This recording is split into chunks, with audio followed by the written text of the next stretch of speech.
असल में सच्ची ताकत होती क्या है? क्या ये सिर्फ लड़ने की ताकत है या कुछ और? आज हम एक युवा योद्धा अर्जुन की कहानी के जरिए इसी सवाल का जवाब खोजने की कोशिश करेंगे। तो चलिए शुरू करते हैं।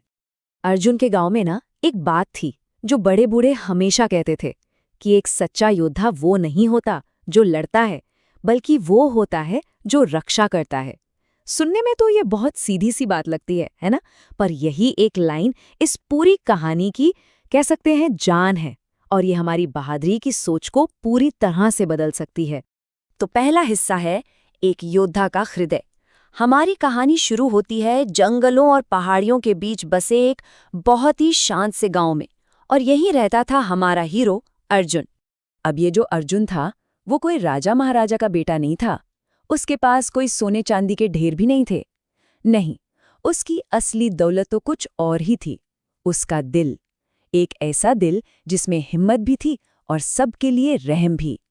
और यही वो चीज थी जो उसे बाकियों से बिल्कुल अलग बनाती थी। बचपन से ही ना अर्जुन के सर पर एक ही धुन सवार थी, उसे अपने लोगों का रक्षक बनना था। और ये कोई बस सोचने वाली बात नहीं थी, वो इसके लिए जीता था। हर सुबह वो तीरंदाजी से अपने शरीर को और ध्यान से अपने मन को मजबूत करता था, क्योंकि वो जानता था असली ताकत इन दोनों के मिलने से ही बनती है। अब आता है दूसरा हिस्सा, धरती पर एक साया। पर उस गांव की जो शांति थी ना, वो ज्यादा दिन टिक नहीं पाई। बहुत जल्द एक ऐसा खतरा उन पे मंडराने लगा जिसने सब कुछ बदल कर रख दिया। ये खतरा था हमलावरों का एक बहुत ही बेरहम झुंड।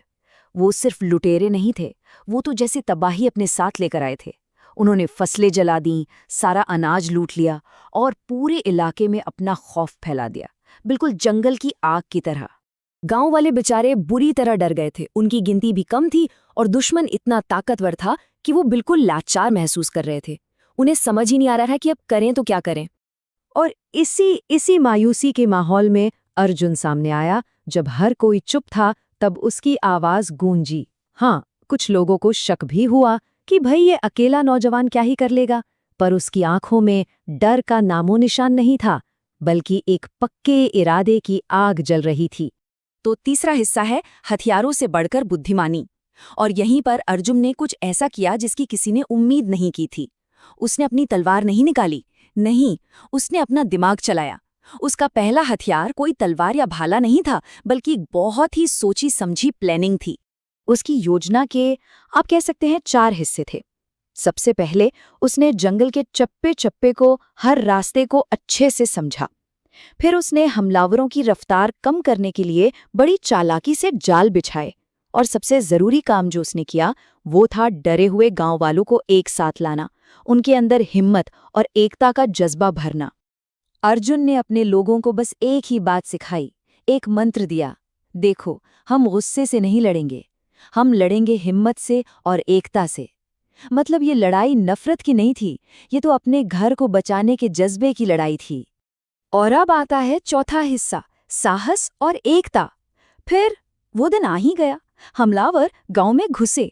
उन्हें लगा कि ये तो बहुत आसान जीत होगी, लेकिन उनका सामना किसी डरी सहमी भीड़ से नहीं हुआ, बल्कि एक ऐसी ताकत से हुआ जो पूरी तरह तैयार थी और एक साथ खड़ी थी।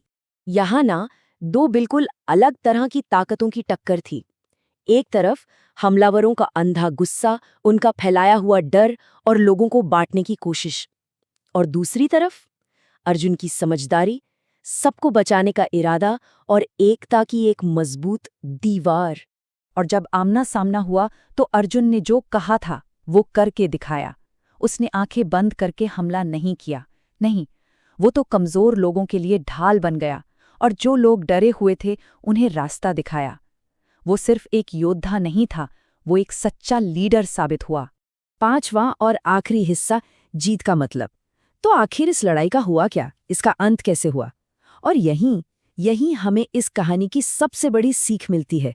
हमें समझ आता है कि जीत का असली मतलब होता क्या है। उस सबसे जरूरी मौके पर अर्जुन हमलावरों के सरदार के सामने खड़ा हुआ और उसने कहा, ताकत दूसरों को खत्म करने में नहीं होती, ताकत तो जो सही है उसकी हिफाजत करने में होती है। ये सिर्फ एक लाइन नहीं थी, ये तो ताकत की पूरी परिभाषा ही बदल रही थी। और जीत का असली राज यहीं छुपा था। ये जीत खून बहाकर नहीं मिली। असल में जब हमलावरों ने गांव वालों की इस अटूट एकता और हिम्मत को देखा ना, तो उनका लड़ने का हौसला ही पस्त हो गया और वो मैदान छोड़कर भाग गए। तो फिर अर्जुन अपने पीछे क्या विरासत छोड़ गया? उसने सबको सिखाया कि एक सच्चा योद्धा असल में होता कौन है। वो जो दूसरों की रक्षा करता है, जो सच्चाई के साथ खड़ा रहता है और सबसे जरूरी, जो डरने के बावजूद भी हार नहीं मानता। अर्जुन की ये कहानी भले ही बहुत पुरानी लगे, पर इसका जो मैसेज है ना, वो आज भी उतना ही जरूरी है। ये कहानी हमें सोचने पे मजबूर करती है कि आज की दुनिया में सच्ची ताकत आखिर है किसमें? किसी चीज को तबाह करने में या फिर कुछ बनाने और बचाने में? ये एक ऐसा सवाल है जिसका जवाब हम सबको अपने अंदर खोजना है।